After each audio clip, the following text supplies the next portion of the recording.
I will start my paper. It's evaluation of element impurities in the drug according to pharmacopoeia by use electron microscope (EDS) technique. Maybe this is a new technique.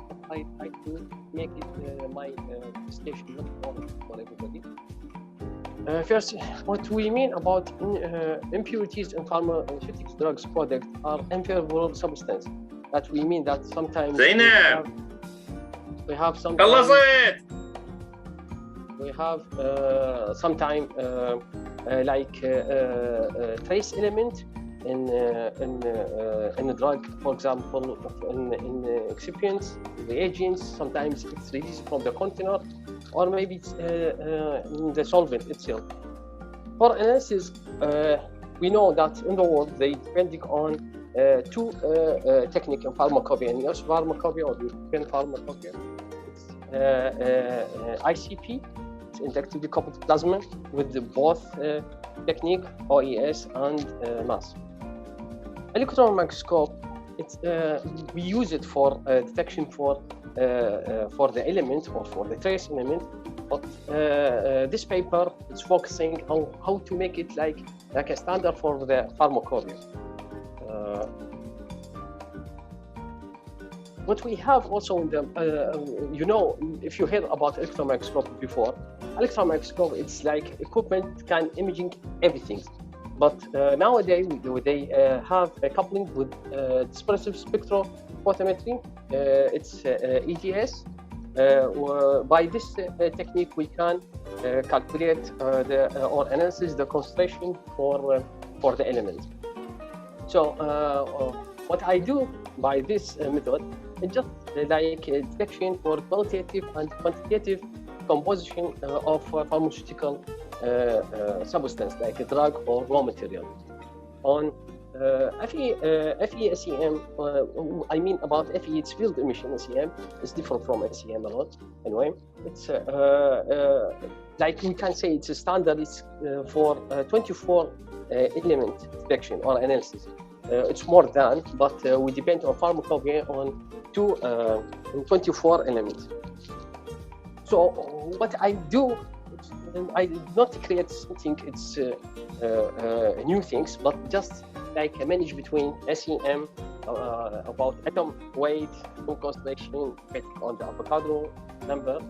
Anyway, so to check this, I select two solutions, it's lead chloride and selenium, both its solution.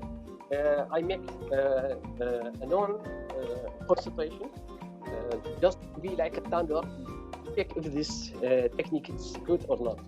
So also, this is just for the technique, I select about 1.5 hectoliter for lead chloride and about 54 to the selenium. This is just for the technician. And I depending on Zeiss Supra 55 VP equipment, which is equipped with the also for Bruker X-ray microanalysis system. So just to clear this, I have two tables. The first table here, we can just check that what I do just and make analysis for the component like unknown sample. What I have just a concentration for lead here, and also for the second table, it's for the selenium. This is also this chart just to show that what I do is really correct, because depending on some technique like convolution or something like this. So it's mean 100.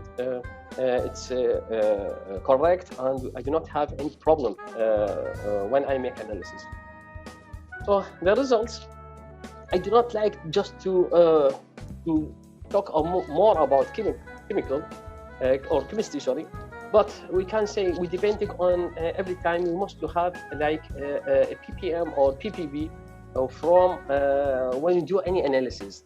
So for example, if we have like a sample like 5 gram, we can say that I have 0.2 milligram from for example lead, for from the 5 milligram. In this case, we can just make like simple equations. We can say that, for example, for the raw material, for each kilo, we have like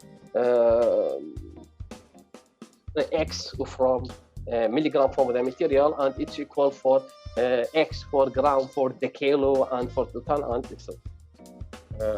So this is just simple things. Just I want to examine what I need. Yeah, this equation. This is I do this by myself.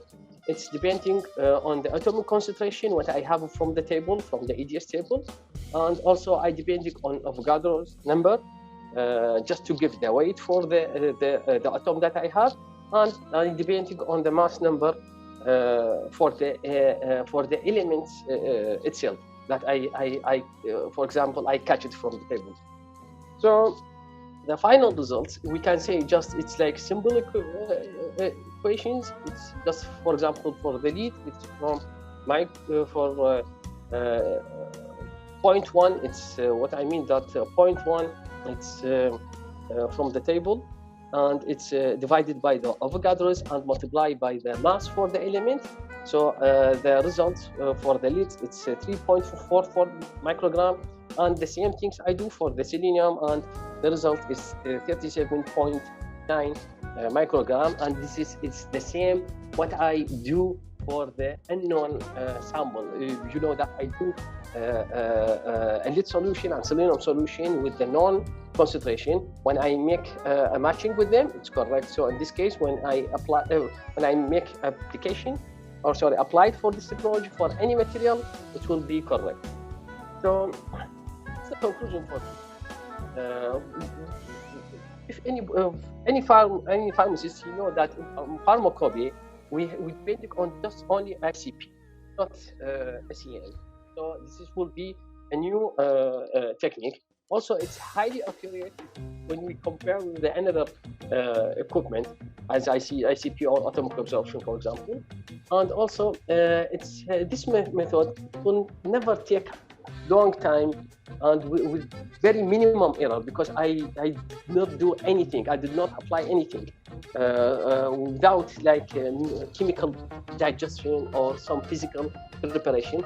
Just only I take material with the simple technique in the electron microscope. Then I can catch the concentration that we're looking for the pharmacology.